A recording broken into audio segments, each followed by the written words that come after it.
Welcome to Speaking Highly with Jon Huck. I am your host, Jon Huck. With me until wild horses drag him away is Indy Fawcett. Dude, I love these intros. You're setting up a precedent for these each week, and I think you get to flex your comedy muscle each week, and I think you hit it out of the park for that one, for sure. Well, that's good because that was improv, I'll be honest. But I will say maybe I should write some of these down, have a list so that I don't repeat myself. Yes, and that you get a different intro every time. Because that's the beauty of this show, is that the show is different every time. Because every time, while we're celebrating what's great, everything we're celebrating differs. Movies, people, ideals, planets, whatever. Yeah. It's kind of like a podcast about your head. You always have random thoughts coming out through the day. We're just selecting one of them and doing a podcast about it where we could shine a light on it. And even though I'm trying to shine a light and being specific about one thing, my mind also goes all over the place and I randomly talk about nonsense. So there's that too, which is very much like you just said, like a human mind. Yes. This podcast is like a human mind with a positive spin.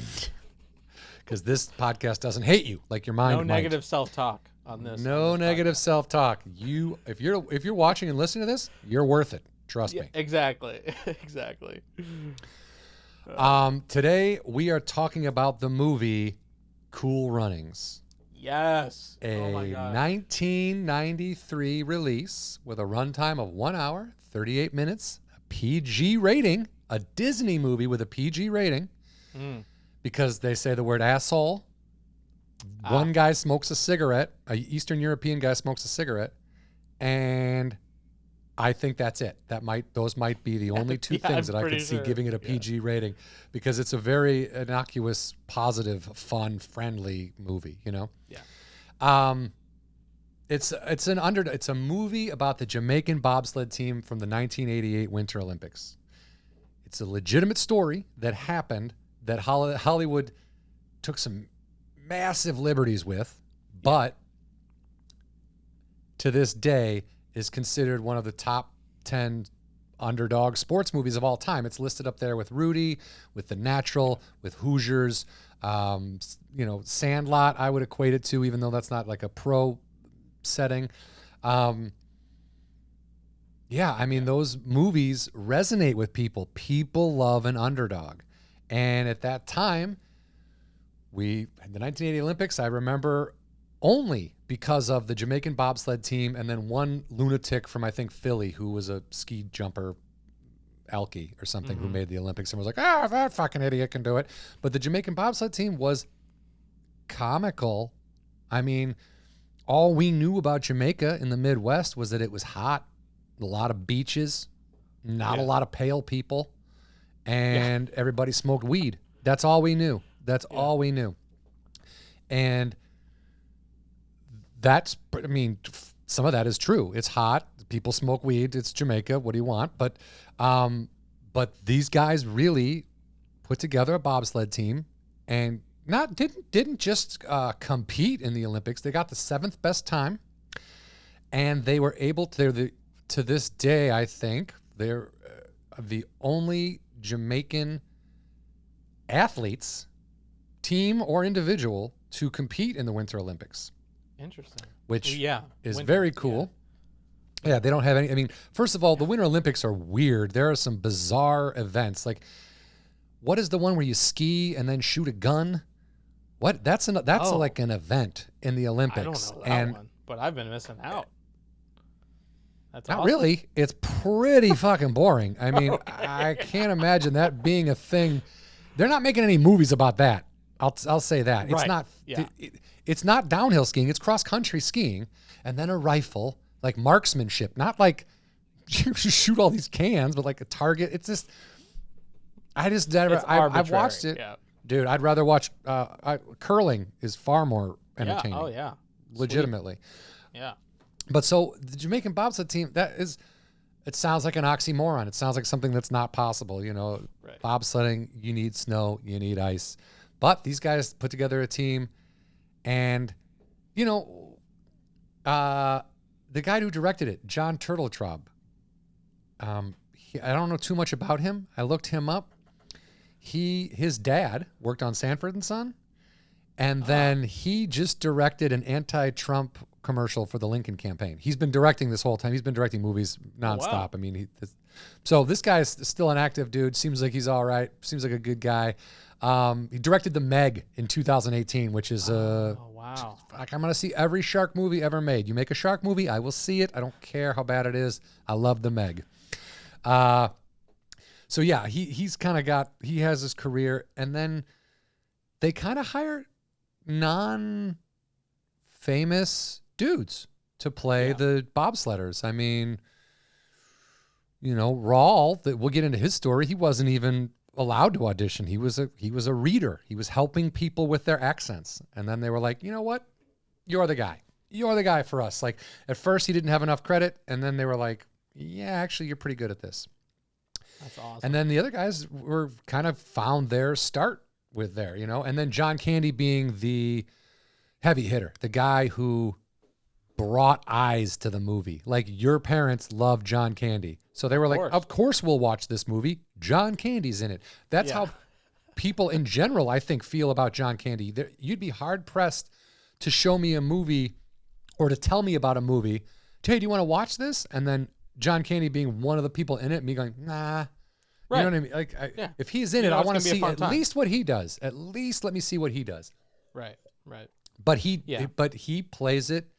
He plays that movie fairly realistic. He is not a jokey guy. And as our guest today, Rawle D. Lewis, who is a cast member of the movie Cool Runnings, he plays the guy who trips everybody in the beginning that causes them to need to go to the Olympics as bobsledders, which is not the true story. There was no track event. There was none of that. What I read was 2 American guys saw a push cart race and then put together a bobsled team. The training in the movie is hilarious. They train in a big, oh my God, like a tub, and they put wheels on it. They're going down a dirt road. When asked about that, the main guy who was part of the team in real life laughed, and he was like, of course, we didn't train like that. That has nothing to do with bobsledding. You'd be an asshole if that was your training regimen to go bobsledding. He goes, as much as the movie isn't real, the people of Jamaica, people from that, they still love it. It's inspiring. It's funny in a heartfelt way, in a real way, not in a slap. I mean, yes, it's slapsticky. They're in Jamaica. They're trying to be bobsledders, but there's more to it. If they were trying to make clowns of these guys, the movie wouldn't have worked. Oh, it could have easily gone that. Yeah, it could have easily gone that way. I mean, I think John Candy brought a quiet but leading element to the movie that didn't caricaturize these people. It humanized them in that everybody's going to think you're not going to win. But it doesn't even matter that you do. Or not, you know what I mean? It's the fact that you can actually make it happen through seemingly impossible odds, right? Impossible odds, and I like what you said. It's not because the team didn't place in the movie. They didn't get a gold medal. In real life, they didn't get a gold medal, right? Or a silver, or a bronze. They crashed in their final run. But like you said, by just showing up and having some heart and putting a little bit of love in there, they were able to accomplish something that was seemingly impossible. I mean, there are announcers in the movie talking as they're like, oh, I don't know about this. Yeah. That's legitimately how people were. They were like, we watched that to get a good chuckle. Like, how bad is this going to be? Fucking people who've never seen snow are going to race at 1,000 miles an hour down an icy chute. Like, that's insanity. Yeah. And it was inspiring. And when you see, it's about showing up and doing what you can. And when you put heart into anything, people can see that. People know, people understand, and people feel it. And it's an uplifting story for the Jamaican people. I mean, it's an uplifting story for all the actors involved. It launched careers, And to this day, like Rawle even talks about, it's one of the best things he's done. He doesn't mind talking about it still. He doesn't mind when people want to talk about it. Like, I've known him for a long enough time. He could have told me he was sick of talking about the movie, didn't want to do the podcast, and we could talk about something else. I would have totally understood that. There are actors who want to do a project and then move on. They're not the people in the movie. They don't want to be the people in the movie. They want to keep acting. And as does Rawle. He's not looking to monetize being in that movie fucking 25 years later or whatever. He still works, but it's like one of those things when you work on something that means that much to people, the only reason it means that much to people is because there was so much put into it. You know, if they made them clowns in a clown car and it was just about, look at black people try to do white people sports, blah, blah. If it was that, no one would fucking care. No one would fucking care. You know, there definitely is, an element of that in the antagonist of the film where, it's not explicit, but it's definitely implicit. Where they're like, these people. It's just like, no. It's a record scratch moment. It's a record scratch moment when they first show up, and then all the Eastern Europeans. Right. Yeah. But I definitely think movies in that era, it was so easy for them to be tone deaf to now's tone. Where like you can watch a lot of films, like can't think of one off the top of my head, but like where you're like, okay. Even though this was fairly recently, even like up until like 05, 03, like you're still like, we're still perpetuating the dumb husband and the infomercials where it's all black and white and the husband's like fumbling in the blinds, just like don't be this Brian guy. Regan. Exactly. They don't show, a man can't do anything in a commercial. Like, my husband put up the he's caught in. I'm like, I don't know what I'm doing. I remembered his bit. Yeah. That's very true. Like you fall into these kind of tropes and these stereotypes and they did it in that movie to the Eastern Europeans. They made them evil. Yep. It's easy to hate Russia, but at the same time, they don't do anything wrong to them. They're just questioning why they're there. And in real life, the truest thing, the main guy, when he was interviewed, they were like, oh, how are the Eastern Europeans to you guys? Were they rude? Were they mean? That was part of the movie. And he laughed. He's like, dude, nobody doesn't like Jamaica. Nobody saw them. Nobody saw them as a threat. Nobody was like, I worked my whole life to be a bobsledding gold medalist and these 4 dicks are going to come. Nobody saw that as if anything, if you were a bobsledder and you'd worked your whole life to get to the Olympics, then full well, nobody fucking watches bobsled. I mean, it's not like a super popular thing. Right. You'd want as many eyes on the sport as you could get. And if it meant that people were focused on the Jamaicans because it was such an odd thing, so be it. It's like getting mad when, back in the day, and some people still do this, but when someone would get a part over me or someone would get picked for something to go act and if I auditioned, I didn't get it, I'd be mad. But the thing is, like, if I'm standing next to that person and everyone is looking at that person, eventually they're going to look at you. Does that make sense? Like, if you are worried, people aren't coming to see you do bobsledding because no one knows anything about bobsledding or gives a shit. And then all of a sudden there are people, as a team comes in that everyone is obsessed about, that brings more eyes to your sport. More people watch bobsledding now than they did prior to 1988. I can fucking guarantee it. Yeah. You should go on the bobsledding podcast, the biggest one. And we'll get some of that coattail. Guys, I'll be on Bobsled Weekly. Super good podcast. Real specific.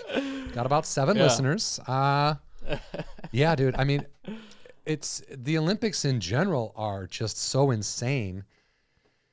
Yeah. That also, like, I was going to say on the, the Eastern Europeans in the film, like, it literally, the whole film is a very interesting role reversal for everybody. Right, John Candy, role reversal. The 4 guys, role reversal. The people up in Canada, role reversal. Like everybody is playing the hand that they never got to play. Either be by their location, their privilege, their what have you. Now everybody's scared, so that lends itself to a great story. You know, it's just so rich and real. Yeah, and real. Yeah. It's just and again, as silly as the way they get to where they're going in the movie, knowing that these guys did this in real life, and then the guy with 3 weeks training hops in because somebody dropped out in real life. That wasn't even in the movie. In real life, the guy 3 weeks, he would happen to be in Jamaica supporting the team, in Calgary supporting the team. He's from Jamaica. He was the cousin of the driver. Wow. Had never obviously ever been on a bobsled before. Yeah. Fucking one guy drops out and they're like, hey man, we need you to sit in the middle. And he's like, okay. And they suit him up and they teach him how to do it in 3 weeks, and he's in the Olympics. Oh my That God. To me, talk to somebody talk to anybody else who's been in the Olympics. It's been something they've trained their whole life for. Yeah. It's been something that since birth, their parents are like, you're going to be an Olympic athlete. We're going to take you ice skating every fucking morning. You can forget about friends. You can forget about school. You can forget about being a normal kid. You're Michael Phelps. You're going to have 42 pancakes for breakfast, and you're going to go swim 36 miles today and every day until you win 47 gold medals. I mean, the pressure and the pressure for what? I mean, you best case scenario, you're Michael Phelps. Best case, and you win all these gold medals, and you get a shit ton of endorsement deals.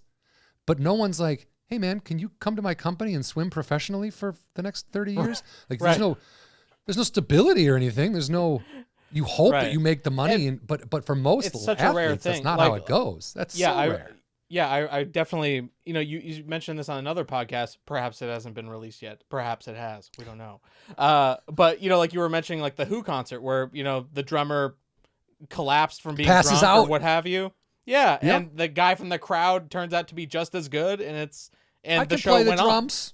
Yeah, I'll do it. And you're just like, but that guy never played drums with the Who again. He didn't start a band and then go get famous. He had that one day. It's just a great story. Right. Yeah. It's a great story. And that's, but that's like one day of that guy's life where I feel like the Olympics is like your great story. It's like, I won a bronze or a silver or a gold.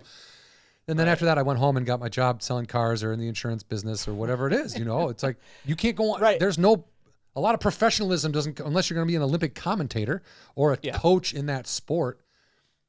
Well, like the cool runnings.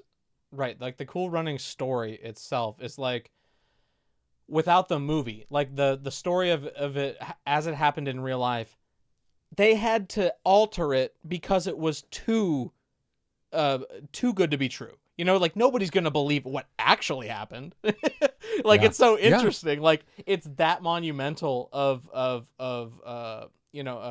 sports history, where the movie isn't even as great as actually what happened, and the movie's great. It's like incredible. They sensationalize it, but still it's not as impressive as what those dudes actually did to not just compete. And again, I guess if it was a one and done, if they were only in that one Olympics, it might not have oh God, I can't speak. It might not have love it as monumental, the movie, you know what I mean? If they had never come back or that was it. But I feel like because we know the movie came out in 93, they'd already been back. They were back in 92, they were back in 94. Like we'd already knew that they were a competing element for the Winter Olympics for as far out as we knew was going to be. It wasn't like it wasn't a one and done. So the inspiration also, it's showing everything happens with one foot in front of the other. You got to take the steps. If they don't make those sacrifices and do that thing, there is no more Olympic bobsledding coming out of Jamaica ever. Right. Probably, yep, exactly. I mean, I can't say ever because I don't know, but for the most part, it would have taken a long time for some other crazy person to go, hey man, why don't we start you know what I mean? It's just so out of the ordinary for that area and the situation that they had. And again, like, you remember Mary Lou Retton, Michael Phelps, Gabby Douglas, and that chick who didn't smile. Those are the people I remember from the Olympics, and none of those people were in the Winter Olympics. Lindsey Vonn, I think, maybe competed in the Winter Olympics. Shaun White, I could tell you, snowboarders. Oh yeah, Shaun White, yeah. But that's modern. About it. Yeah, I mean that's again very modern. And snowboarding wasn't an Olympic sport back then. Right. Skiing was all like downhill skiing and slalom and And again, that shooting sport. Look it up. They cross country ski and then shoot a gun and then hit a tennis ball or something. I don't know. It's fucking weird. It's weird, but I gotta say, I kind of want to try it just for like an hour. Try watching it first. If that doesn't put you to sleep, then you can go attempt it. What did you have any favorite sports movies growing up? Like, was there anything that was favorite sport? I mean, there's always the Remember the Titans, of course. I mean, I don't know if that's a favorite sports movie, but it's definitely people love that movie. Probably worth podcast about. Yeah, definitely. Yeah. Actually, I would say of the sports movies drop something. Of the sports movies, we'll deal with that later. I mean, of the sports movies that I grew up with, I mean, it would be Angels in the Outfield. Is that even sports? It is. The Cubs, dude. It's about the Cubs, isn't it? Basketball was a good one. That's a good sports movie. Basketball was great. I just like it for Real Big Fish. I'm a big ska music fan. So that's they're hilarious. For real? Yeah. Oh, huge in the ska. I was in a ska band. I'm all about the ska, man. Got it. Do you have a trumpet? I do have a trumpet. I don't play it though. I played it. I played cornet in middle school. I could play that thing. Yeah. I was a baritone. The one that's smaller than a tuba. Yeah. Yeah. I have a trumpet from random friends somehow. That is random. I think somebody left it at my friend's house, and I took it, and then we all got jobs and had lives, and everybody forgot. Yeah. Yeah, that happens. Well, David, if you want your trumpet back.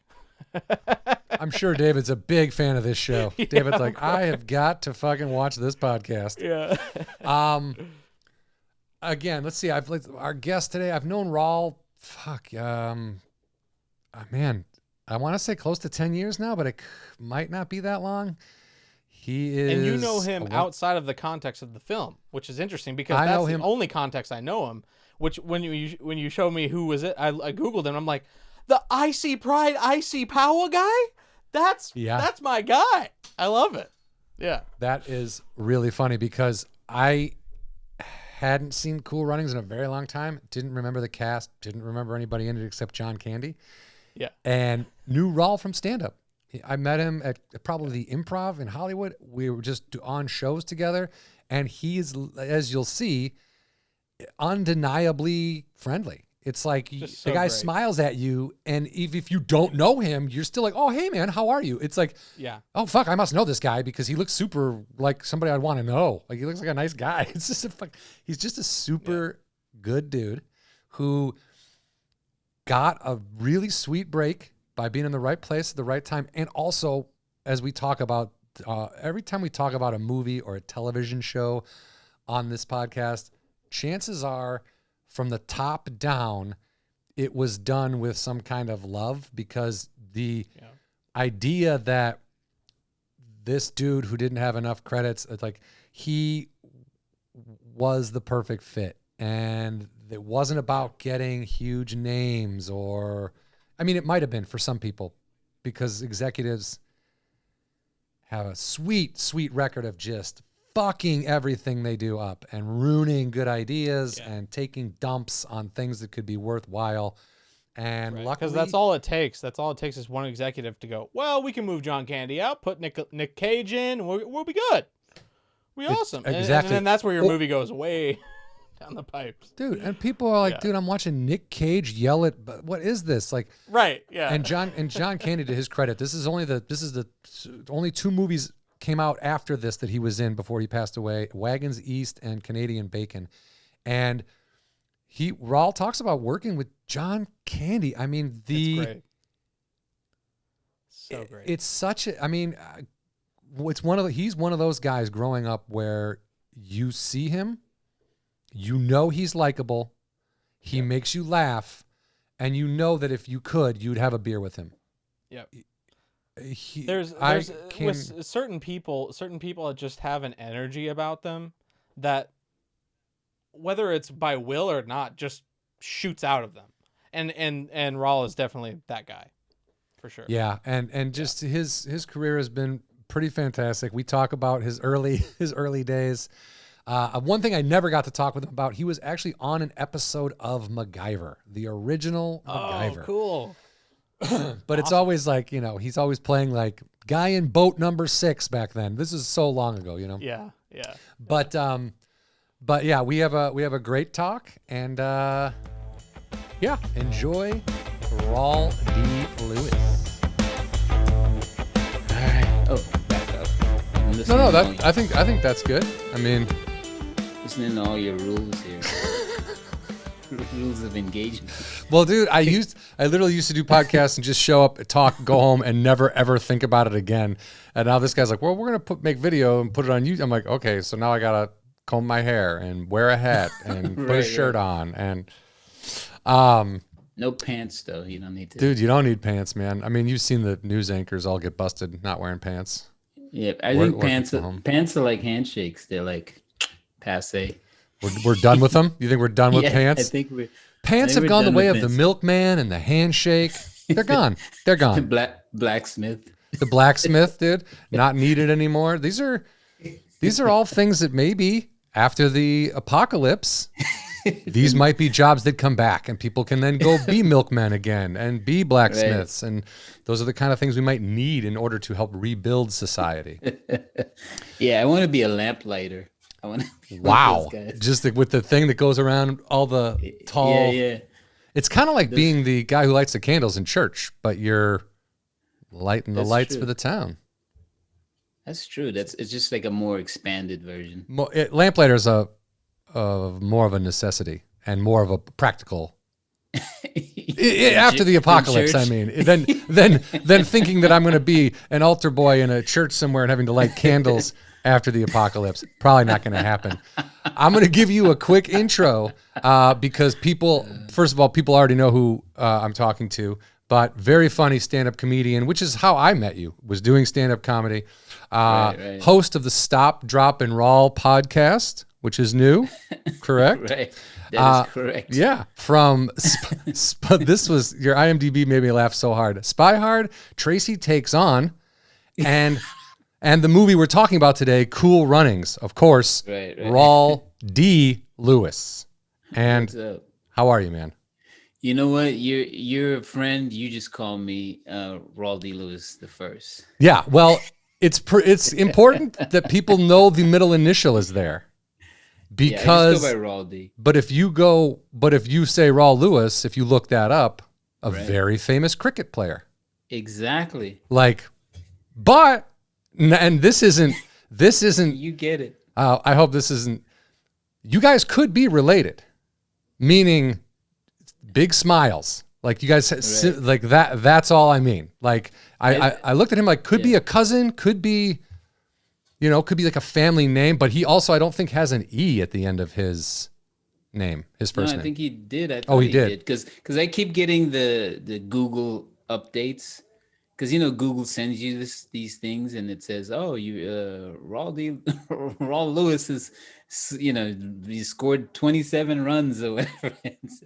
They send you info based on his career. They think I'm him, so they're like, he's getting updates on. I performed it. Hey, you were at the Flappers on Tuesday. How'd you get there from India? That's crazy. I don't know if he's from India. He just plays cricket, so I assume that's such an Indian sport. I don't know. It's Guyana. It's a British colony sport. So okay. Whoever they colonize, they're like, not only we colonize, you play our sports. You will learn all our extracurricular activities. Boring sports. Cricket, I've tried. I'm like a rabid baseball fan, and when people say baseball is boring, I chuckle like, okay, that's an opinion. And also, if you're not paying attention to the nuance of the game, I can see how it would be boring. But cricket, man, I don't think I should just I should watch a game with a set of the rules pulled up on my computer or something because I feel no one has time. It's your instincts are correct. But that's as much time as we have, pandemic, being locked down, I still feel like I don't have time for that. No. I really don't. I was like, nah, dude, I can't do that. I can't. That's how boring cricket is. Even in the pandemic, you're binge watching like I'm watching right now. I'm watching The Bees. Crown. Okay, so I had this is Right. I'm already outside of my comfit zone of television. yeah. My wife's like, "Oh, look, a thing about the royal family." I'm like, Right. "Wow, a bunch of useless rich white people from Britain." But I'm think into it now. cricket- Now I'm into it. Sorry, go I ahead. think cricket. No, I was gonna say I think cricket was a punishment. I didn't realize. I don't think it was a real game. I It think they started in wanted- Australia as on the prison colony. Yeah, for the penal colonists, they're like, and then we're gonna force you to play this stupid game. Cricket is a punishment. I guarantee there must be, and this is we're obviously it's a very American centric viewpoint to dislike cricket or not understand it, Hey, but man. but people, it's got to be popular, right? I mean, it has to be a worldwide sport because they have the playoffs are big, the world cricket thing is big, or whatever it's called. I don't know why the fuck we're talking about cricket for so The long. Cricket World Cup. Yeah. Oh, yeah. That's what it is. Well, It's a 'cause World that's Cup, my right? That's my next movie, the Jamaican cricket team. Your whole career is just like odd teams that came out of Jamaica to make good. Real quick, dude, you have been, if anyone's not familiar with Rawle and you want to hear more from him, like again, check out his podcast, but also he's been on Hollywood Anonymous, which was a podcast I had before this, where we kind of talked more in depth about all of his life and just kind of how he came up and where he's from. And that it's all very interesting. Right now, though, I checked out your IMDb real quick, and I can't remember if we talked about this last time. Your first credited acting role took place a year before the 1988 Olympics. You were gang member number 3 on an episode of Hill Street fucking Blues. Hill Street Blues, if anybody is listening and has no idea what I'm talking about, was the cop drama of the decade. It was the what do you call it? The first realistic type. It predated The Wire. It paved the way for NYPD Blue. Right. It was gritty. It showed cops not always being squeaky clean good guys. Right. It kind of tried to show the underbelly. And even then, even when you go back and watch those shows now, I was a huge NYPD Blue fan. You go back and watch those shows now, they still, as they're pretending they're getting better with racial profiling, with all the things that are a clear and present problem in law enforcement, it's this, they really did always try to paint them in a good light. I mean, yes, they were gritty. Right. Oh, this guy, he's undercover. He might have done a bump of cocaine, but also he's got a heart of gold. You know what I mean? He was never a piece of shit through and through, which is obviously the make-believe TV the land that we live in. But I think that's fantastic, dude. I'm not sure if that's me. I think that might be that cricket guy. Can you imagine that? Are you being serious? You got a wrong credit? Because Hill Street Blues is pretty badass. No. I'm gonna keep that credit, even if it's wrong. Even if it's wrong. Dude, so that was 87. Then 88, the Winter Olympics happened, and that is a story that I don't know how similar we are in age, but I remember that story vividly. I remember chuckling, laughing, a Jamaican bobsled team, because I don't know if it was the same Winter Olympics or the Winter Olympics before that, or maybe I have a memory growing up of a guy named Eddie Eagle. Yeah. So that was the same one. Was the same Olympics? Okay, so it was the first Winter Olympics that is still in my memory. You know what I mean? That I watched and was like, oh, cool. This Eddie the Eagle guy literally was like a booze bag from Wisconsin or whatever he was from, Philadelphia. I don't know. I can't remember, but like he was a downhill skier. He went for distance. He jumped. He did that, but he was all over the place. Every time he landed, it was like a yard sale. He never like was any good, but somehow he qualified because my guess is the people in that division also were terrible, and he just had a good day. Right. But that Olympics brought out Eddie the Eagle, and then which is a comical story, and I think because it was a one-off for that guy in the long run, not as talked about, not as well known, and not really inspirational by any means. It was like, if you fucking act like a dick as long as this guy and keep jumping, you might make the. I mean, that wasn't there was no real story there. Whereas the Jamaican bobsled team was something that, again, I'm a Midwest kid, white through and through, dude. Every winter was a lot of snow. Yeah. All I knew about Jamaica in 1988 was huge joints and dreadlocks, and then the hats. I didn't in '88. I'm gonna say I wasn't even necessarily listening to Bob Marley yet. You know, right. There was a lot of stuff that just knowing it's hot, it's sunny, they don't get winter. What the fuck are they gonna do with a bobsled? Do you remember that? Is that a vivid? Yeah, it's so funny because I mean, before I was even in the movie, I kind of did the same thing as you. I kind of laughed at it, even though I'm from the Caribbean. So it was even more ridiculous. So, I would guess. It was more ridiculous. You can look out your window and go, dude, how are you practicing? Yeah, it was like, I'm like, come on, this is fun. But it was still hilarious to me, the idea of it. And then when I actually don't even think I remember seeing what happened to them. The crash, I don't remember. Watching that. Yeah.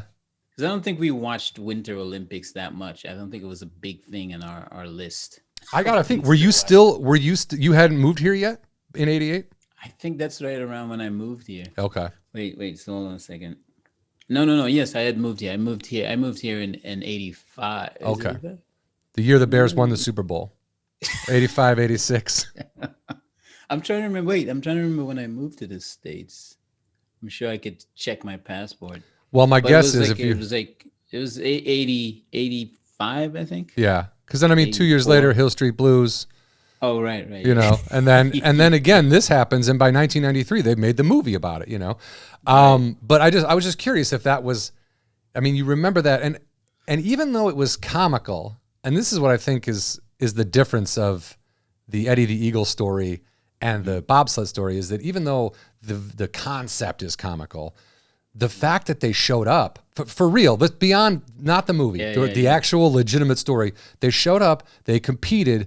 One of the guys only had 3 days or 3 weeks to learn how to do it. I mean, it's not like a super easy thing. It does take a lot of athleticism, but then to get the 7th fastest time, and then to actually it wasn't a one-off. They came back. Winter Olympics, they were the first Jamaican team of any kind in the Winter Olympics. Right, and to this day, they're still like training. They've still been coming back every Olympics after that. Yes, yeah, and so that's crazy. And eventually, and I don't think they've won the gold or anything in bobsled, but if that's a tradition that continues, it's a numbers game at a certain point, and eventually you're going to get that perfect set of guys or girls or women, whatever, because bobsledding seems to be. It's a team sport where if you're not all doing the exact thing you're supposed to be doing, it's like you're all part of the same hand kind of deal, like your different fingers on the same hand. Yeah. What was That's a good way to describe it. You've been doing your research. Well, just watching, I think it's when you watch the heads. Yeah, the way their bodies, like, were you guys in the tub in the movie? Like, I'm sure I read an article from one of the. Have you met any of the guys who? Well, that's what I was going to tell you, is that those guys that I met, because one of the guys that was the reason why one guy had to learn in like 3 weeks is because somebody dropped out. Like, they were training together and somebody dropped out, and they needed another guy, so they got like somebody's cousin who happened to be there, right, supporting the team. Yeah, exactly. Because it was in Calgary. Why the fuck would anybody from Jamaica just be in Calgary all of a sudden? That's insane. Well, if you've been to Calgary, you'll see there's a lot of Jamaican restaurants. Really? Yeah, there was more Jamaicans than I was expecting. I wonder if that's changed. Last time I went there, it felt like Texas. Oh, yeah. That's because you probably went to the comedy club. I did. Yeah, I went to the cave. Yeah. Wonderful place. No comment, but keeping it positive. Keeping it positive. It's not a lie if you believe it. No, but these guys were so. I thought they were so inspirational. I think we sort of overshadowed the real guys, but the real guys are actually way more heroic than us in the movie. You know, the people, us being the actors, or the even story. I feel like the real people were even bigger than the story. I think that's why they were able to make the story. You know what I mean? Yeah. Like, again, it got a bath. It got the true story got a Hollywood bath. Look, your character isn't. There's no guy named Sanka. There's no character who tripped somebody qualifying for the Olympics. Do you know what I mean? The things it's very Hollywood the way they set it up, and they set it up beautifully. I mean, John Candy happens to be living there. You know, Sanka Coffee, dude. Like that's his name. They showed the list of Product everyone's placement. names, and they're like, these names might look funny to you, and that's because these people don't really exist. Like the guys who did this are not named this. And one of the dudes is a motivational speaker. And I read an article with him. I think Devin. Yeah. And they said, you know, the article they asked him, have you watched the crash? Because the crash in the movie, pretty legit. I mean, they used the footage of the crash. Right. So they're like, you know, it's kind of, if you were involved, it might be hard to watch. So they asked him, have you seen it? He goes, I'm a motivational speaker, and I literally show that clip at everything I do. So I've seen it plenty of times. Yeah, I mean these it's not a far leap for this guy to be a motivational speaker. Devin, who was one of the original bobsled sledders, he was one of the ones I talked to when I was trying to figure out my character, like how to play this thing. I was like, oh, what was it like? I was trying to get information. I was like, were you scared? Were you cold? I was like, just hit barrage of questions. Yeah. Like, was it exciting? Were you nervous? Did you think you know? Well, he's like, yeah, man, it was a good thing. Like, I was like, what? Dude, you got to give me more than that. I was like, he was so matter of fact about doing this amazing thing. I was like, who are you guys? I feel like those particular guys that they happen to have assembled were just so magnanimous. You know what I mean? Like, I was like, this was, I don't know, it was pure luck, but I feel like you couldn't have assembled a better group of people to accomplish this astronomical thing. Well, you know, in a sense, I think that always plays into it. Like, you know, if you remove one piece of a puzzle, like if you take away, like as much as I don't like Rawle Chapman, the pitcher, if you take him out of the 2016 Cubs lineup, do the Cubs win that World Series? Who knows? If you take you know, Matthew Perry out of Friends, is that show successful after one season? Right. If you change one character in Seinfeld, if you know, one lyric in a song, it changes, you know, it's all a puzzle. And those guys made the perfect, they fit perfectly. I mean, I think so I don't know if I think that much about TV shows are like that, because I think sometimes actors, we think like, yeah, you try to, you know, you start bossing people around, just asking for more money, and then they replace you, and then people move on. Well, that's for most things, yes. But I was trying to speak to like iconic. You know what I mean? Like, I mean, what did they killed off the dad in Good Times after a season, right? Because he wanted, like, he was like, hey, these storylines, and like, yep, you're gone. Like, oh, what? So you're right. Valerie asked for more money. Valerie Harper asked for more money on the show called Valerie. And they said, we'll kill you off and change the name of the show and run 3 more seasons. And they were like, she was like, fuck. So that does happen. Yes. Very mafia. It kind of, right? Like, hey, I'd like, it's my show. I'd like more money. In fact, we're going to kill you, give you no money, and then turn the show into something completely different and forget you ever existed. How about you take a walk? How about you take a pay cut and get the fuck out of my office? Yeah. Oh, I made him Italian. Well, because you were talking mafia, that's your personal prejudice. Because racism is part of my humor. What? It's gone. What are you talking about? Racism is gone, bro. We talked about this. It's gone. We solved it. Remember? They had a parade with those 2 people from St. Louis with the guns, keeping everybody at bay. Yeah, exactly. It was amazing. Go ahead. Sorry. Right, no. I was gonna say you're right about that. Like it's like a chemistry experiment or something like it. The right people bringing the right formula together and the right amount of personalities. Entanglement, not the. No, but I mean, it's like a group of friends, you know. A good group of friends isn't all the exact same. They each bring something different to the group. Like the Beatles, that's a good example. That is a great example. Any good band that lasted longer than a one-hit wonder and again, it's very rare that you can take a piece of the puzzle out and put another piece in and it works. AC/DC, Van Halen, those are very rare instances. Is it NSYNC, one of those? Backstreet? Who did they replace? I don't know. I think it's Menudo. I'm thinking. Well, Menudo changed that was like a rotating lineup. Yeah. I didn't know that when I was a kid. I was like, these guys just are changing all, like, how do Mexican kids age differently than me? Because it's so, one day everyone almost has a mustache and the next day they're like 12 again. You're like, they just recycled children. Yeah.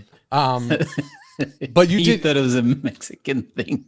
I didn't know. I fucking a little Midwest idiot. Poor sheltered John. Dude, I knew of Mexico. I had seen the Incredible Hulk, and that's where and I watched baseball. That's where my culture was at that point. With simplicity, I like it. Dude, keep it easy. Yeah. So you got to meet the main guy, Devin. You said his name was? Yeah, Devin Harris. Devin Harris, who is now the motivational speaker, traveling all over the place. What are the other guys up to? Do you know? I don't know. I didn't really keep up with them. Yeah. I just sort of made money off of their image and bounced. Well, dude. No, I'm kidding, but nah. I was just gonna say, the funny thing is that, like, as untrue as the movie is to the actual story, the stuff they did keep in. They did crash. They did walk across the finish line. They did not carry the sled because those things weigh fucking like 500 pounds or whatever. Right. But they pushed it. They pushed it. Right.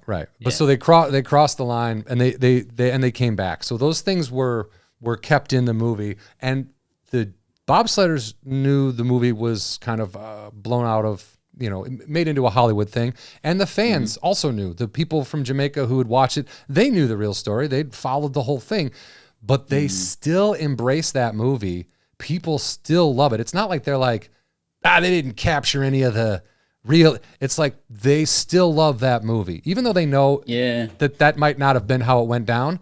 The fact that it highlights that period of time in their lives when, if you were there, I'm sure it must have been exciting as fuck, just. I think that the movie, though, in all fairness, captured the essence of who these people were, their character and their tenacity and their strength, or the audacity to even attempt something. Exactly, like that. The balls to even go, why can't we do this?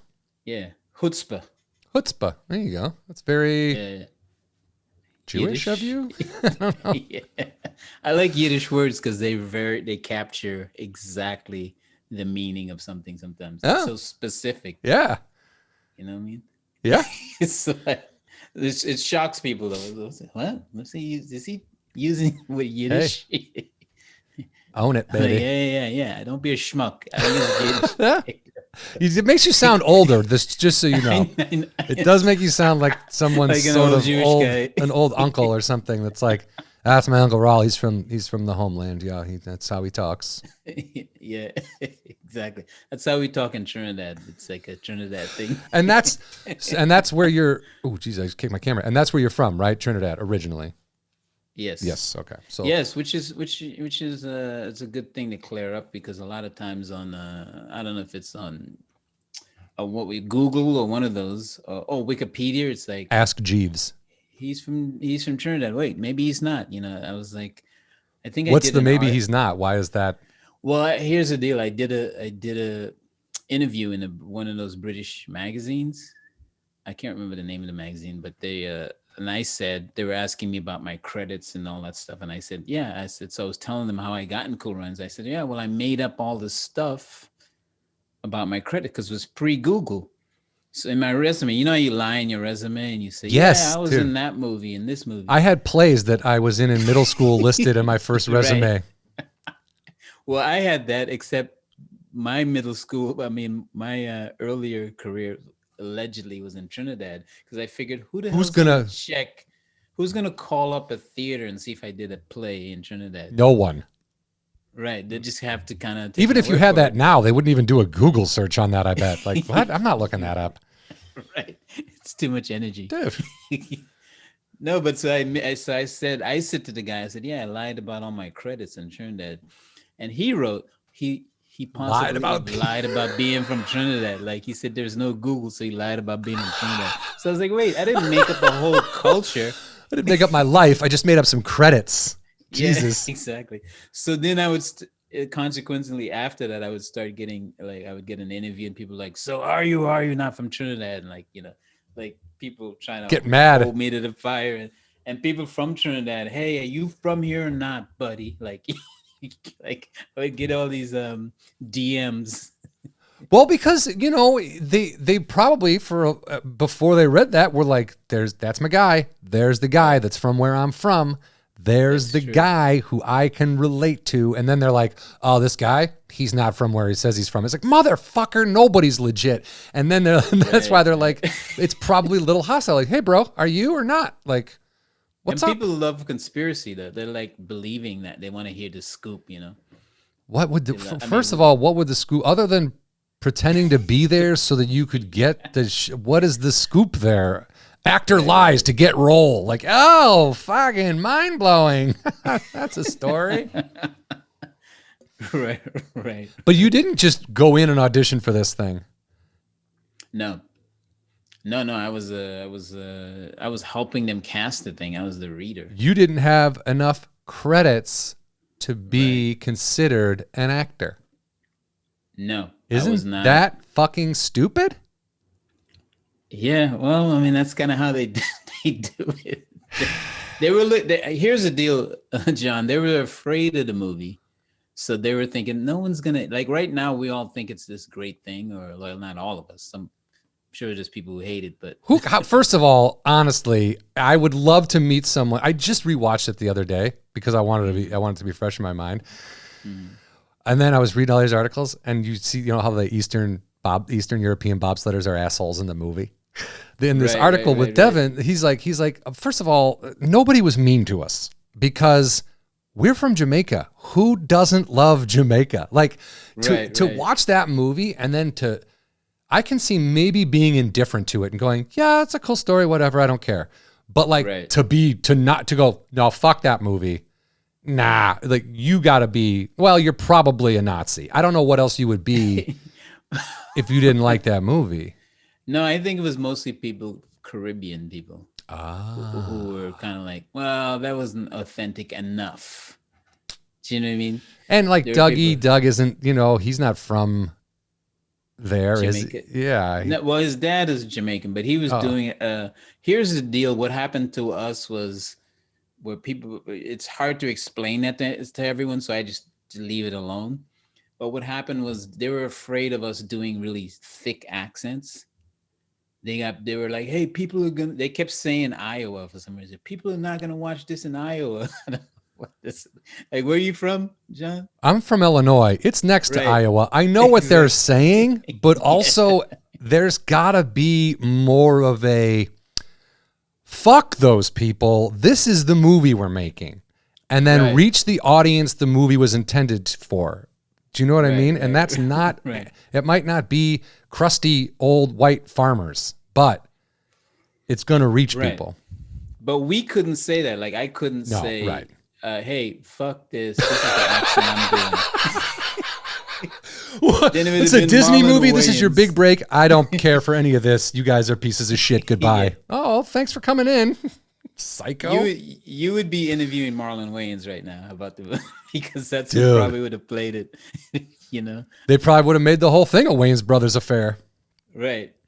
But I'm saying like, so they kept coming down on us on the accent. Whoa. Especially when we got to Jamaica. They're like, whoa, cut. That's too much Jamaican.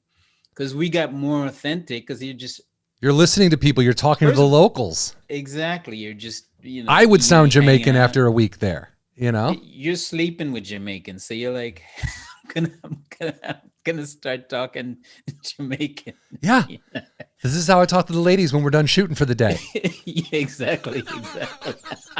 Which must have been something, man. A film crew, like a full-on Walt Disney movie. Like it's not a low budget, rinky-dink thing. Even though they might have been scared of it, they might not wanted to give it their full backing. It's still a Disney movie produced and known to be a Disney movie. They went to Jamaica with a full crew, probably hired locals to be PAs and stuff like that because they know the area best. Yeah. And the rest is locals going, God damn, they're making a fucking movie in our backyard. This is awesome. Right. Well, here's the or other we thing, hate too. this. Yeah. Well, some of the crew was Canadian, and I'm gonna blame it on most of the Canadians, but not that I'm blaming them for this, but a lot of people left their spouse and whatever and just stayed and just hung out with, like, lived in Jamaica. Like, there were a few incidents of people like there were extramarital affairs, let's just say. Well, It's but like, you're talking like what people did in Vietnam. You're talking like soldiers went over there, yeah, fought in a war, met a woman, and then stayed there and yeah, and had a family. some of them were women who met men. So, well, I'm saying, like, you know how yeah. they're war babies. Well, they're Cool Runnings Babies. Oh War my babies, God, dude. because- Not war, but yes, Cool Runnings party babies or whatever you want to Yeah, call them. yeah, whatever. Yeah, Good time yeah. babies. Good time baby. That's better. That's Cool better Runnings, than good war time baby. babies. Dude, that's funny because I've never been to Jamaica, but I feel that it's a place that as soon as you get off the plane, you probably feel it and you're like, oh yeah, this is what life can be if I just take a breath and don't worry about my next meeting, my next text, my next phone call, social media, fucking all that shit. Because everybody there, it's just a, and when I say slowed down, I don't mean that in a negative way. It's just a slowed down way of life. It's a slowed down existence. It's taking the time to give a shit with everything that you're doing. I think if it wasn't for the poverty, like, those people would take over the world. Like, I mean, I'm saying, like, everybody would be like, hey, wait, why am I running around doing all this crazy stuff? Why not just live like these guys?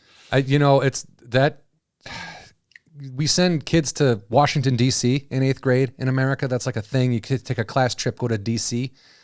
to learn how a bill becomes a law and your vote doesn't matter and the electoral college is still, the trip to D.C. is fun when you're a kid, but like a trip to somewhere like Jamaica might be a better life experience for a kid like me from the Midwest to go see how different culture, different way of life, not worrying. Like my dad was always I'm going to miss the train. I'm late for work. I got to do this. It's like, go somewhere where it's like, yeah, I'm like 2 hours late for work, but my boss is also 3 hours late for work. We're going to get, the job will get done just as efficiently without all the stress and without the early death of, that stress brings on. Yeah. Well, people live longer to work at these jobs, one, and two, and the jobs get done better because jobs are done better when you're not stressed. When I've under duress. A definite theme that keeps coming up on this podcast, when you do anything with love, there's no failure. So like even if it's just like taking the garbage out or with just that sense of if I'm just picturing like being in Jamaica and having my mom tell me I got to get to school, but not in a way that's like, huh? You missed the fucking bus and then I got to drive you and then I'm going to be late for work and then I'm going to get my pay gets docked and then we don't get this and you're not having fucking McDonald's for dinner or whatever the whole fucking chain of events would be. It's just like, I don't know what I'm trying to say. It's just like, I feel like kids who were like me would have benefited more from a trip to somewhere like Jamaica than we did. I mean, I started smoking cigarettes when I went to DC. I could have started smoking weed, So it would have been better for your nervous system. My nervous system, probably my attitude, Well, I mean, you're right. I feel like travel, though, isn't that one of those things? Travel and learning about other cultures and stuff like that gives you a definite advantage more than a disadvantage. I mean, people want us to just live in bubbles and away from each other, but I think we learn more from the different cultures. I learn more from being in the Caribbean and being relaxed. I'm like, yeah. But then when you go to some place where it's very cold and they have to get shit done, you go, a little bit of organization is good too. So you guys shot, where'd you shoot first, Jamaica or Canada? We shot in Canada. First, okay. First, yeah. Wow. I just mean, but in general, yeah. I just mean in general, but like when I hang around with Caribbean, I realize, man, we have so much fun in the Caribbean. Like it's nonstop fun to me. When if you're not subjected to poverty, if you're not poor, and you just have like I'm not even talking about rich, just a regular able to just pay your bills or whatever. Yeah. Man, I look at it and I go, God, it's everything's fun there. Everything Christmas, Sunday, Dude. everything is just cool if you're not starving. But And there then is a lot of poverty there. there is a lot of poverty because of colonization and all that stuff, and the resources. I could get into a whole thing. Well, but it's just first world I feel like it's countries kind of across the board though. There's Yes. poverty in the United States because the wealthy hoard the money. right. It's just billionaires hanging on to money that they'll never spend in their lifetime for no reason other than the Right. fact that they're greedy. and corporations and Yeah. when corporations go down to places like that, it ends up creating a imbalance of rich, but they need that. That's something that people need so that you can get cheap labor force. It's not, I'm not saying they need it like moralistically. I just said Right. that's their strategy. That's what they think they need. Yes, right. That happens to be their modus operandi. Right. All right. Well, But good. politics aside, Politics aside, I feel like I want to get back in because we were talking about accents and we got off like why they didn't they didn't want you to even audition for the movie, but you were still in the room reading with everybody. yes, but what I wanted to say about Dougie Doug is he did a rendition because they started coming down on us so far. He's just like, I'm just gonna make up a safe version for them to leave me alone.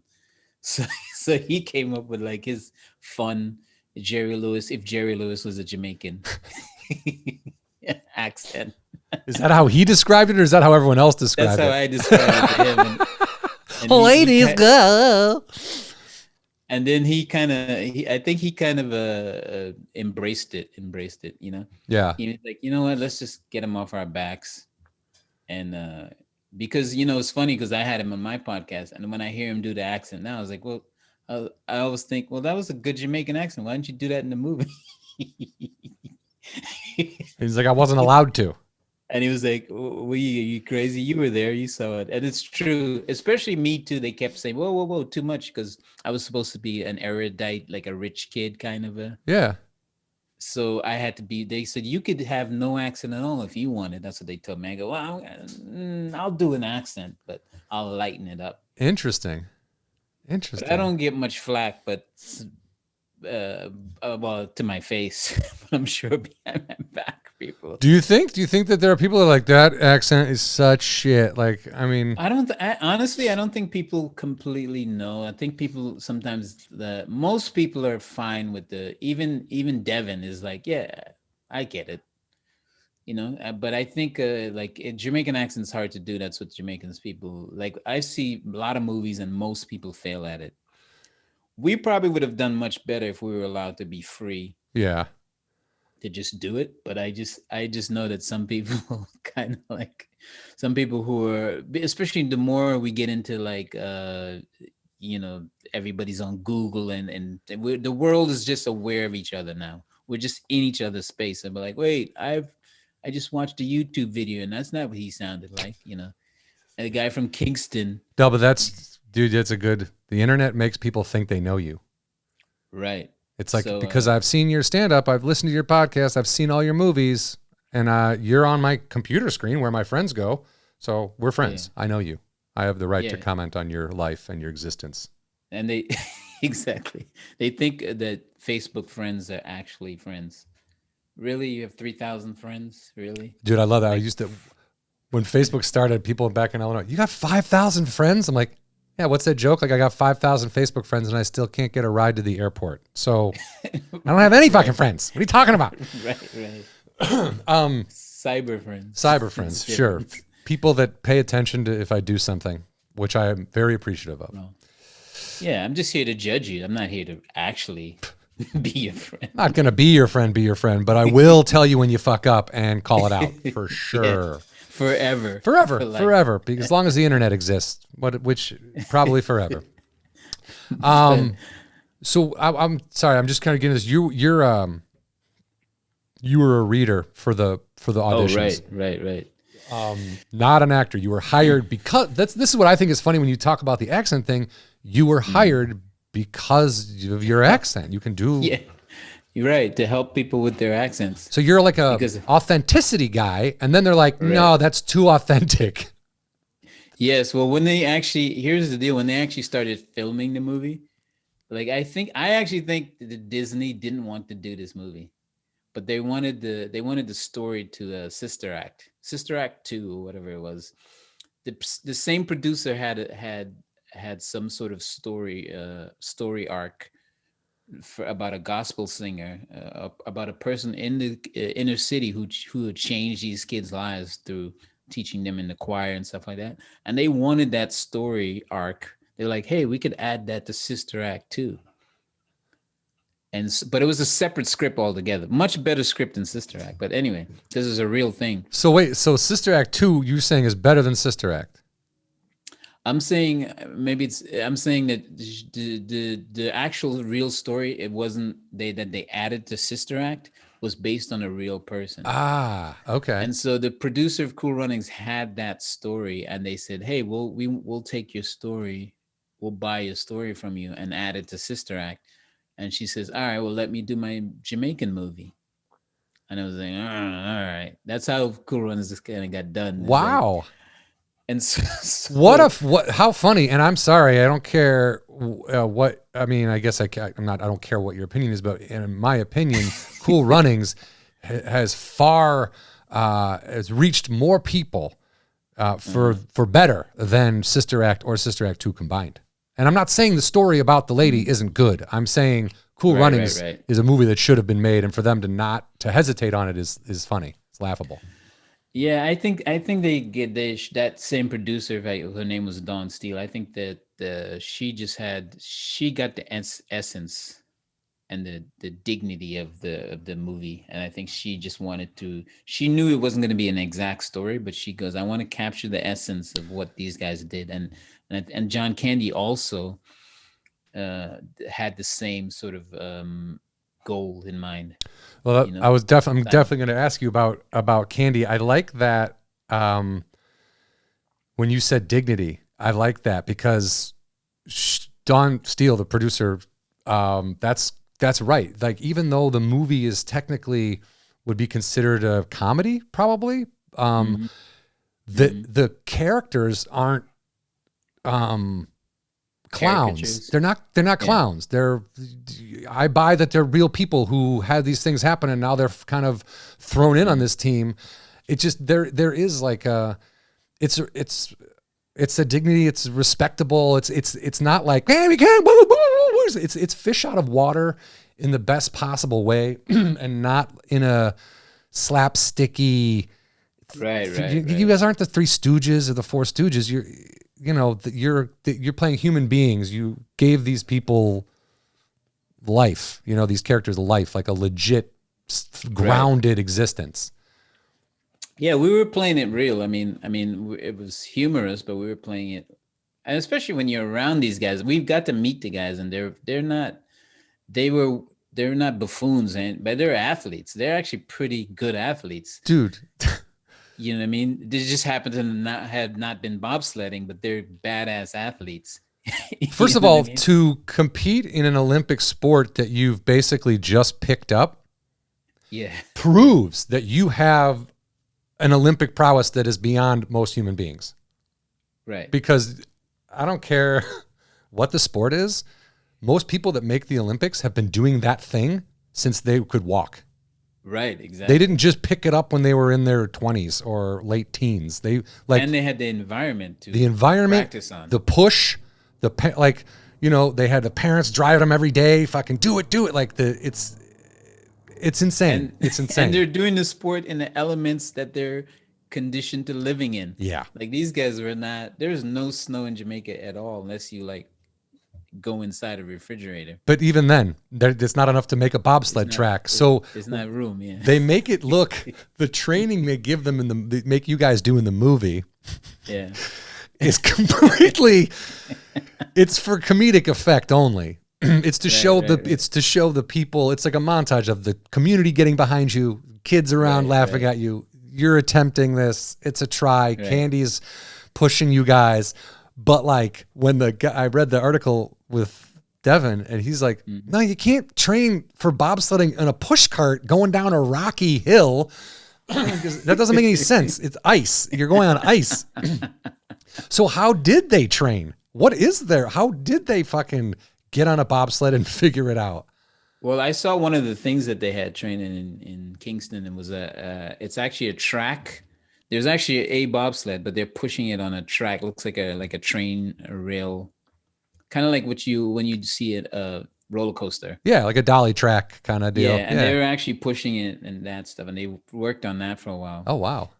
But then I think eventually they had to they went to different places I can't remember the countries, but they went to a few countries and trained. They had to actually raise money To go. go to a winter place to finish their training, to actually jump in and go down the ice and all that stuff. Wow. And that was it's astronomical. It's like, I'm like in awe of these dudes. Cause I was, as an actor, a couple of the stunt guys were like, hey, you want to really go down, just for fun? And I was like, yeah, we weren't supposed to do it. It was like an insurance nightmare. Oh my God. That's my other question is, did you ever actually get on a bobsled and go down to shoot? Well, I guess I won't get in trouble now, but no, yes. The movie's, it's in the past. Imagine they take away all my residuals. Like, God damn it, Huck. Because they watched this podcast. Hey, we were watching that Jon Huck guy, and we saw Rawle. We're gonna take all his money now. He lied to us. Well, yeah, I could just be saying this for entertainment effect. You could be a total liar. We'll go ahead and assume that you're lying, and that also stunt guys, for the record, are awesome. So if they were like, hey, you want to have a run down this? You always say yes, because they're going to take care of you, because they know it's their ass if anything happens to you. Exactly. That's so true too. But they were smart. They didn't let us drive. Fuck no. They let you sit in the middle, or they didn't let you be the brake person. Nope. You're riding. That's You're just a passenger. They just teach you how to shift your bodies. Just don't fuck us up, Yeah. So do you just follow? You kind of have to stay in sync with them, and you kind of have to pay close attention. But I tell you, the adrenaline is so insane, and the speed, you're like, you're actually doing it, like, because you have no choice. You see that head in front of you, and you get it. Yeah. How fast do you get really going? I thought I was going like 1,000 miles an hour, but they Warp were like, speed. Relax, you're probably doing 70, like most. But dude, 70 on a sled. In a tub. Yeah, keep thinking about, like, have you ever gone tubing down a hill in the snow? Yes. You can get some speed going. You're not even close to going. I can't ride my bike 70 miles an hour. But when you're going up these, it felt faster than any roller coaster I had ever been on. It was. It just was ridiculous. And I was like, what the, how are these? And when after I did it, I was like, what the hell? What were they thinking? Like, I was like, this is the sport they chose. Yeah, like, really? And it's freezing, and you're wearing these tights, and they say, oh yeah, they're made with the special type of linen or whatever, the material to keep you warm. It's cold. Dude, you were freezing. Cold. Yeah. It's like, no, these are tights. These are freaking tights. Yeah, I'm wearing nylons essentially. This isn't helping. And it's 0 degrees outside. No. Yeah, exactly. They're like, but I was like, it's a placebo effect. Like, they make you think that no, it keeps you warm. No, you're warm. You're warm. Trust me. Just keep telling yourself that. Like, tell that to my balls. Yeah, because they're bright blue and about to fall off. Yeah, exactly. Jesus, man. But shooting, do you think shooting in Calgary first was better? Meaning, by the time you guys got to Jamaica, you were like, now we can have some fun. We're almost done with this movie. Yeah. We're in Jamaica. I mean, don't get me wrong. We had fun in Calgary because everybody really hold these guys to such high esteem that we kind of vicariously get some of the love. Because you were dealing with like real bobsledders and the what is it? Yes, people who were there and had met these guys. So the Jamaicans, like, you'd go to like a restaurant and you'd see like their picture up, like the '88 Olympic guys. People loved them. People loved them. Yeah. I think people are right. The East Germans and all that stuff, that was just for movie. Of course, you need a villain, you need a foil, and White Russians make the perfect villain. Yeah, we needed a nemesis, and Who also never did anything wrong to you. They didn't like No. fuck with your sled. They would just like Yeah. smoke cigs and go, you suck. And then you guys were like, you guys are annoying. And then in the end they clap for you. Yeah. It's like they were well, I foils. did get in a fight. Oh, I'm sorry. You guys got in that bar brawl, right? yeah.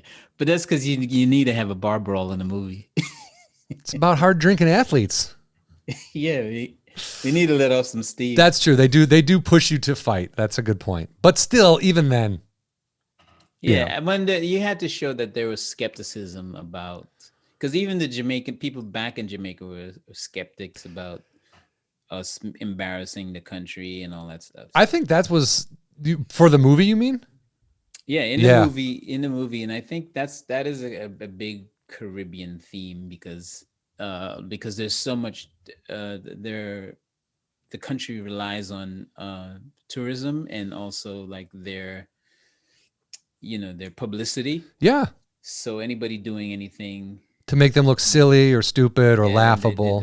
Then they're like, they're like, wait, we don't want to be laughed at on the world stage. Again, those guys weren't clowns.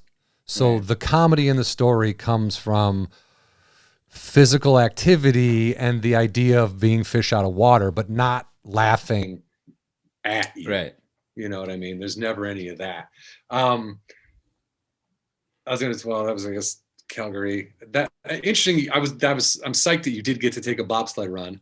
Did all the actors get on or take one, or was it? I don't know because we did it secretly. We weren't supposed to do it. So I know myself, and I think Malik did it. I don't know about everybody else. I think they might have obeyed the rules because we weren't supposed to do that. Yeah. Well, no. But I was like, I'm not gonna leave. And also it was like 2 days of filming left when I did it, or 3 days of filming, and it was like, I gotta do this. I can't leave this place and not. I'm not in that many scenes coming up. So and also, like, it's one of those things. I'm sorry, but if you have that opportunity, that is not a normal human opportunity. That is not something. 99% of the people will never take a run down a bobsled thing. Yes. You know what I mean? So it's like working in a production and then getting to go backstage at the Hollywood Bowl or underneath somewhere or up above or through some tunnels or whatever that no one else is ever going to really get to see, or not that many people. But like, you got to take, because you don't want to be on your deathbed going, remember that time I obeyed the safety rules and didn't take that pop? Like, exactly. You're never going to have that but you are going to be like, God damn, that was hilarious. That was fun. Hey kids, gather around. Let me tell you about the times I almost did shit. Yeah, exactly. Exactly. Is Cool Runnings, they say this and I could Google this as a simple search. Is Cool Runnings really a Jamaican phrase? Cool Runnings is a thing that was, yes, it was in reggae songs and stuff like that. But it wasn't like a popular phrase. It's not. They made it more colloquial than it actually was. Yeah, they brought it in to like kind fringe. It was a fringe phase. It wasn't like people in Jamaica went, "Okay, Cool Runnings, man. See you later." Yeah, exactly. Like they weren't doing. Exactly. It's like not a lot of people say howsy doozy, right. Yes, very fringe. You're like, huh?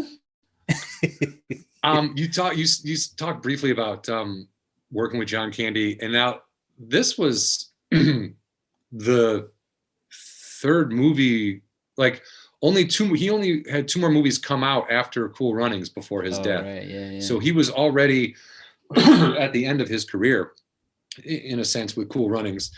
But you say and you said this on the last podcast we did, pardon me, but you said he knew he was there to bring attention to you guys and the story.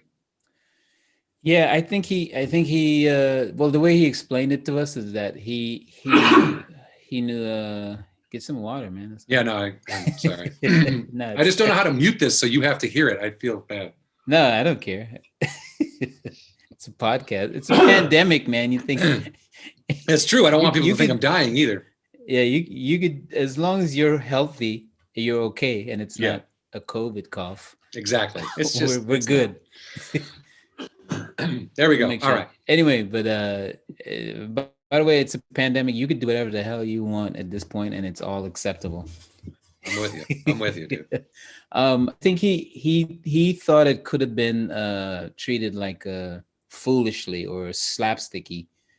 And if you notice, if anyone sees the movie and notice the way he plays it is a lot. He has a lot of pathos in there. He uses a lot of his dramatic side as well, because I think he took it seriously. He said to us, he sat us down and said, "Hey, they don't know what they have here. This is a magical movie." He said they have no idea, because he goes, but us, he goes, we'll show them. He goes, us being together, we could go off and be jerks and go out, do a scene and then go off to a trailer. But he goes, I think we should all hang out. We should bond. We should get to and make this the best movie possible. As an actor, John Candy. First of all, I remember at the time I did that movie, I loved that movie, Uncle Buck. My mom and I loved that movie. And so I was kind of like, is Uncle Buck a great dude or what? Like, at the whole time I'm in this watching.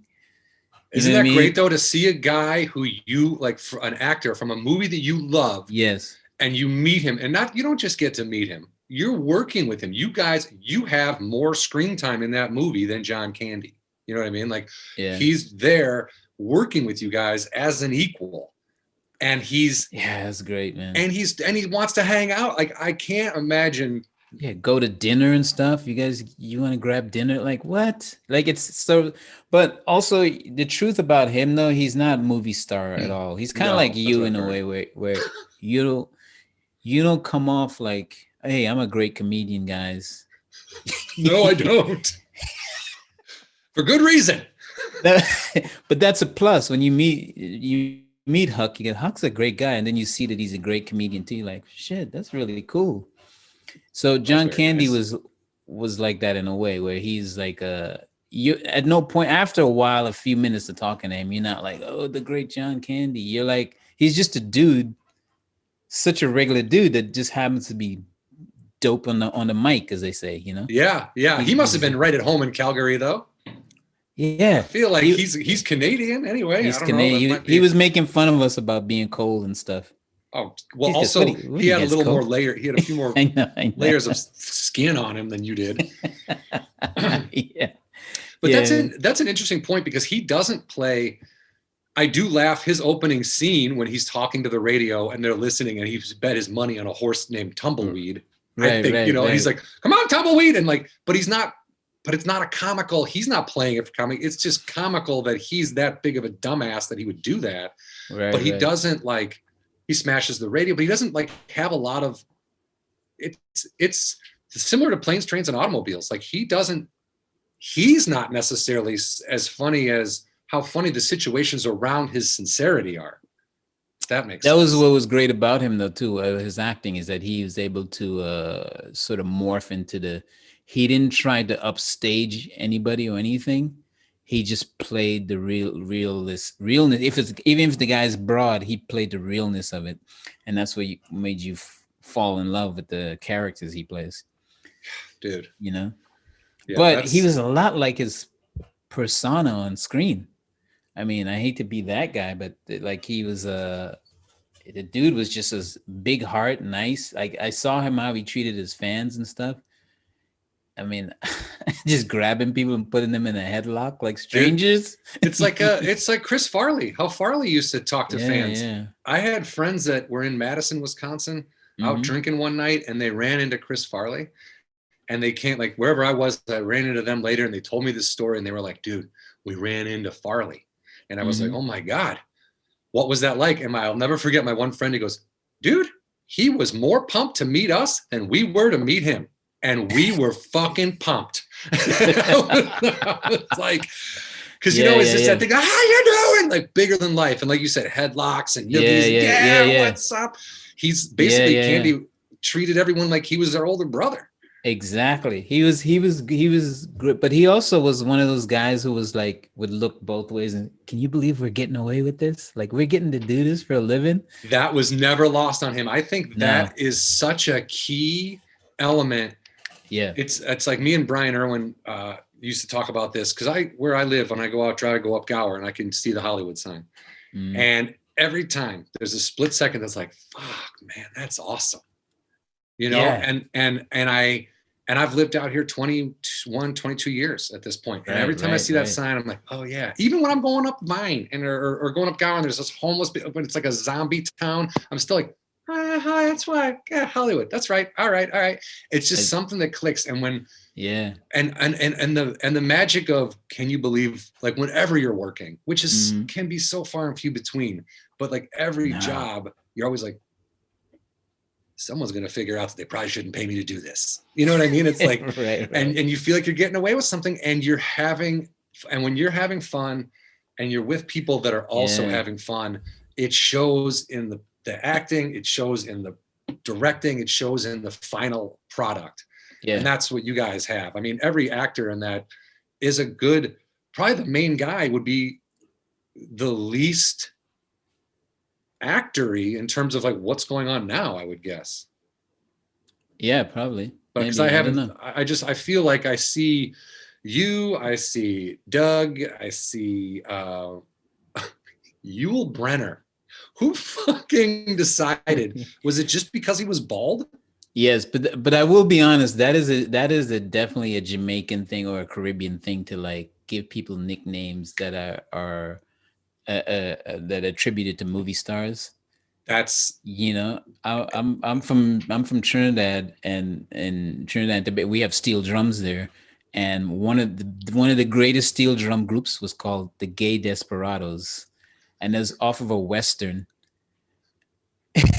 And they had no idea, and then they went and it means happy. they got summons to play in San Francisco, and they were like, man, everybody in this crowd is really happy. And I was like, hey, the group in San Francisco thought they were like a gay steel drum band. Fantastic.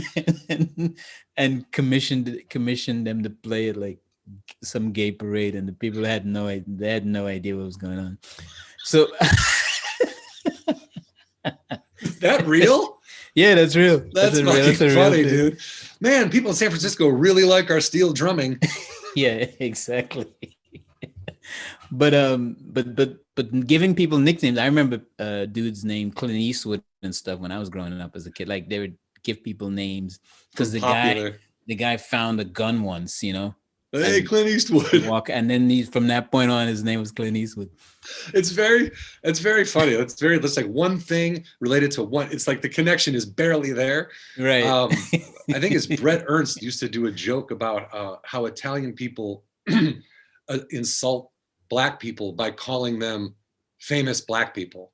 Right. Like, hey, why don't you and Tiki Barber get the fuck out of here? He's like, did he just call me Tiki Barber? Like, I guess. I don't know. Like, just random. Yeah. But it's like it's the thing. You see these movies, it sticks in your head. You're like, oh yeah, okay. Yeah, Clint Eastwood. He has a gun. Fuck it.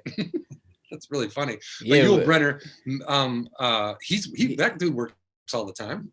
Not the real Yul Brynner. He's dead. But Malik, no, Yul Brynner worked a lot too. But he was alive, yeah. Yeah. Actually, Yul Brynner even worked after he was dead. Do you remember that? No. They had anti-smoking ads. Oh, I'm Yul Brynner and I'm dead. I died from smoking cigarettes. It was like this. That's creepy. Oh my God. It was probably the creepiest fucking ad I've ever seen. God. And it still didn't get people to completely stop, I bet. Dude, there are people outside my apartment smoking cigarettes right now. Right. So Yul Brynner, like, what was the point? Just creeping us out. Well, I don't know. I think at the time it might have done something. I don't think it was straight up just creeping. No.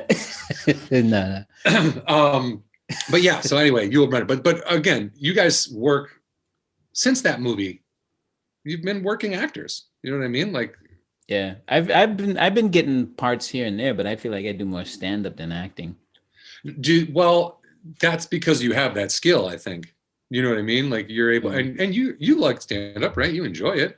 I love it. Yeah, I love it. Okay. I get that feeling that you were talking about when I've done it around the world, and I remember being in Denmark, Aarhus, Denmark, like getting ready, trying to get to my show, and I'm walking through the streets, and I'm like, and I always do this dumb thing where I don't like to use MapQuest or whatever the hell it is. Just try to get there on your own. I try to figure, when I'm in another country, I look at buses, I look at signs. I feel like it helps my brain in intelligence. Yeah. Well, also getting lost a little bit will help you find your way. Exactly. That makes sense. But this time I overdid it, and I was running late to my own show, and I found my way I found where the show was because I saw little signs of me. Like the picture I had, the ad I had with me and Mike, and I followed the signs, and I'm like, I'm just a freaking barefoot kid from Trinidad. I'm in Denmark, following posters. My own picture. Yeah, it was a surreal moment. I was like, should I be getting away with this? Exactly, dude. Exactly. And then you get there, and everyone's super happy, and you have a great time. I mean, that's the difference between. One of the main differences between acting and stand-up is an immediate connection with the people in front of you. Whereas absolutely acting is, I don't know if you've heard the story about Rodney Dangerfield and Caddyshack. No. That was his first movie, and he comes out and he does his first scene was with Wang, and they go into the gift shop, and he's being a goofball. Hey, nice hat, comes with a free bowl of soup. And the director's like, okay, let's do it again. And he has him do it 3 times. And the third time he notices Rodney is just sweating. And he goes up to him and quietly, he's like, hey man, is everything okay? He's like, oh, I'm dying out there. And he's like, no, what? No, this is fucking genius, dude. We're loving this. People are they're biting their lips, trying not to laugh. And he's like, oh, nobody was laughing. I thought I was just eating it. Because he was so used to a stand-up comedy audience dying at everything he says. And then all of a sudden, nobody's laughing. It's silence. And he's like, what the fuck is going on? Like, it was really funny to me because it just shows you the difference, man. Acting is, and you could think you're killing it in the moment. And for me, I've had things where, oh man, I did really well on this. And then I see it and I'm like, I am a shitty actor. Yeah. Exactly. Well, you're at the mercy of the editor, the director, your scene partner is like, oh, that's how you're going to play it? You might not get, yeah, that's kind of how you might not get your vision of the character might never come through because again, like you said, it has to go be filtered through everybody else who's involved. Dude, I was doing a scene in sorry, go ahead. I was doing a scene in Cool Runnings and I had the delusion that you're playing it with your scene partner. I was doing a scene with my dad and my dad's not even there in half of it. And I look at that every time I look at that in the movie, I'm like, God, it was some grip's hand. Oh, it's good. Yeah, here's your eye line. Yeah, look here. Yeah. Put a little piece of tape on there. Yeah, because no one tells you like, oh no, that guy's we're only paying him by the week, and it's like times. We've already shot all his footage at the door, going, son, come home. Yeah, exactly. I mean, you guys only had 2 scenes together, right? But it's like I was like, well, yeah, but this is a pivotal scene. Like I got to play off of him, and they're like, welcome to Hollywood, kid. I'm like, no, play your pivotal scene off Steve's hand. Exactly. We're not gonna pay him an extra, $2,500 just so you can your eye line because you got a method you want to fucking pursue. Exactly. But see, that is kind of a welcome to Hollywood, like. You're supposed to, because in those scenes, you're like, it's emotional. You're talking to your dad. It's like, and again, you're like having to emote to a hand or a piece of tape or a fucking beanbag. And I remember his hand he had like a cut on his hand. So it was distracting. This is a Band-Aid, just the worst hand. Kept staring at it. I was like, that's the hand you use? Like, now I want to know what happened. You got 2 hands, right? And that's the one you're holding up for me to look at? God damn it. Oh, dude, that is really funny, man. Well, dude, Rawle, thank you so much for taking the time. I appreciate it. You are always a pleasure to talk to. Where can people see you? I know we are in the middle of a pandemic. Do you have any Zoom shows? I just been doing the podcast and that's it. My podcast, Stop Dropping Rawle. It's on Anchor. I just been experimenting with it.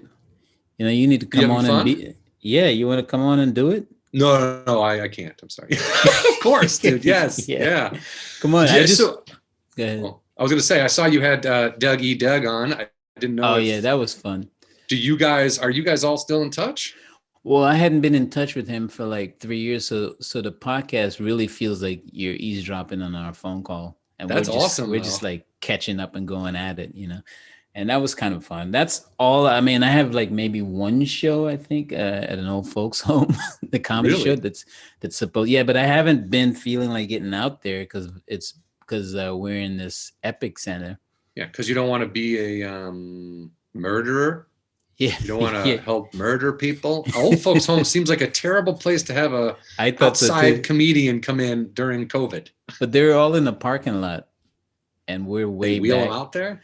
They're in their cars. It's like well, it's not just the old folks people. It's like the people that work there. It's like the relatives. Okay, they're putting on a show for people that are there all the time, but they'll stay in their cars. That's what I'm told. So I'll let you know how it is. I'll let you. Yeah, man. I haven't done a car show yet. I did a couple of Zoom shows early on. Yeah, I don't feel it, man. It's again, you're not getting the connection. It's the Rodney Dangerfield thing. Like, I'm dying out here. Dude, it really does. It feels like that. And then afterwards, you're like, oh, that was so funny. And you're like, okay, I didn't hear any laughter. So it was me talking to a microphone that's not plugged in because I don't know what to hold. Like, right. The whole thing is insane. It's insane. Do you, just real quick, do you meet a lot of people who are fans of the movie who just approach you and know you from that movie? Well, here's the thing, man. I'm this podcast, like this movie Soul, and I'm still talking about it on a podcast. It's a pleasure to me. I don't really care, like, because nothing I've done after that's been as fun or good. I mean, it's been great to make a living at this, but it's not. It's kind of like you get one of those, like The Godfather or whatever. Not saying it's The Godfather, but I'm saying no. But it's a movie that influences generations of people, and like. Cool Runnings is a movie that if you saw it when you were a kid, you're going to show it to your grandkids. Do you know what I mean? It's a kind of movie that stays in your life. You know, everybody likes a sports underdog movie. Everybody likes that. I'm talking The Natural, Rudy, Wildcats, fucking you name a sport. There's been a movie about how there was an underdog involved and people like that movie. You know what I mean? Lou Gehrig's story. What an underdog. He's still playing. That's the crazy part. It turns out Lou Gehrig's disease was he beat it. It makes you immortal. yeah, exactly. But people want to feel like, and it's not about the winning and losing. Like the Jamaican bobsled team didn't get the gold medal. They didn't even get on the podium. But you know what? Nobody knows who did get on the podium in 1988. If you talked about the 1988 Winter Olympics, people are going to talk about that Eddie Eagle guy and the Jamaican bobsled team. Anybody else who trained their whole life to be noticed and looked at for that is forgotten. All the gold medal winners, they're forgotten. Nobody fucking knows who they are except for the people in their immediate families. And or historians, Olympic historians. And there's nothing wrong with that. And those people are fine athletes. But there's just something to be said for being part of something that just by showing up, just by being there and giving it everything they had, they influenced multiple generations of people from here on out, and influenced people to make this movie, which is now in the lexicon of bobsledding forever. It's true. the bobsledding Hall of Fame, dude. Name a better movie about bobsledding. Oh wait. It's the only bobsledding movie I never You'd be hard pressed to find like a real low budget indie movie like Bobsled. Like, I don't like this movie. But people check out Rawle's podcast, Stop, Drop, and Rawle. It's Anchor, you said? It's on Anchor. Yeah, it's on several different platforms. Yeah, wherever podcasts are listened to, I'm assuming. Yeah. And then if you haven't watched Cool Runnings in a while, I highly recommend going back and checking it out. It is very entertaining, inspirational, and positive. It checks every box that we like on this show. It's all of those things. And I might watch it. You should. You make me want to watch it. When was the last time you saw it? It's like 10 years ago. Dude, you should watch it because you're going to love your hair. You got sweet hair in that movie.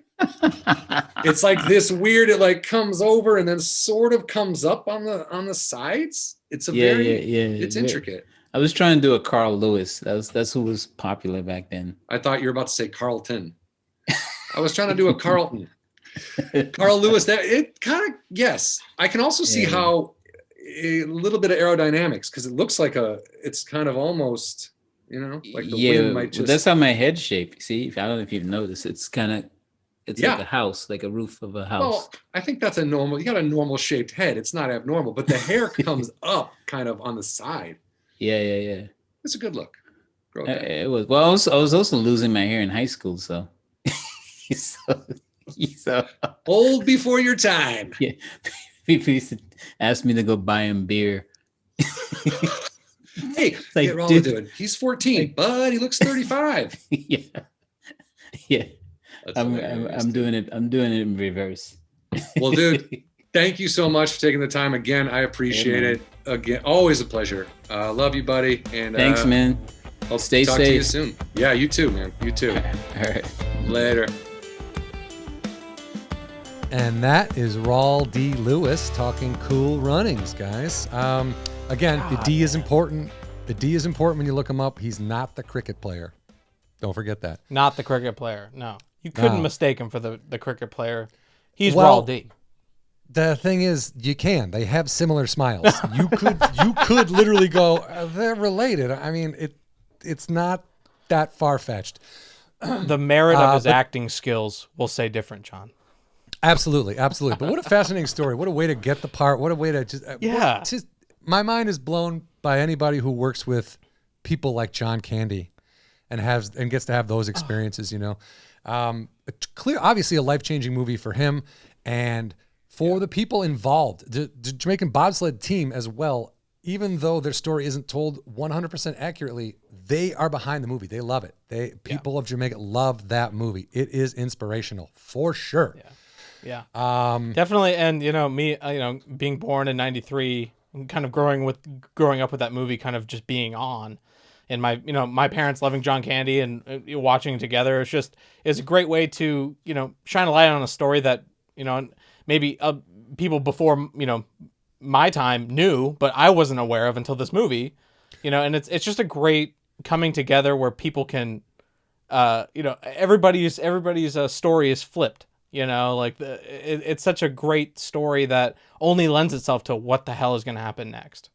Yeah. And I think, putting a guy like John Candy in that movie made more people see it. I mean, it might sound weird, but like, he's not the main character. He's a side guy kind of, but people saw it as a John Candy movie and went and watched it. And everyone was surprised and happy about it. Nobody was like, I fucking wanted John Candy. Where did I get these 4 inspirational fucks winning a fucking bob? Right. Nobody was mad. Right. I know. Well, what's great is that John Candy played what the part that he needed to play, right? Like, maybe it was sensationalized, like the way they trained, down the hill on the dirt roads and all that stuff like that. But like, John Candy brought right. They had to make it like me as a kid going, I want to be on that. I was one of the kids running next to him going, that was my era, so it was like, dude, that worked. That definitely worked as a storytelling element. But like, just what John Candy brought to the movie was so like just a lovable guy that wasn't trying to get in the way. He was letting them be them, but just nudging them in the right direction. Which is exactly what he did in real life on that movie. It's very interesting. His coach and who he was, that is just all kind of went hand in hand. Great stories. Great story, great movie, great guy. Check out everything Rawle does. And then you can watch Cool Runnings. It's on Disney Plus right now. So you can watch that if you want. Hell yeah. And my Instagram is @JON_HUCK.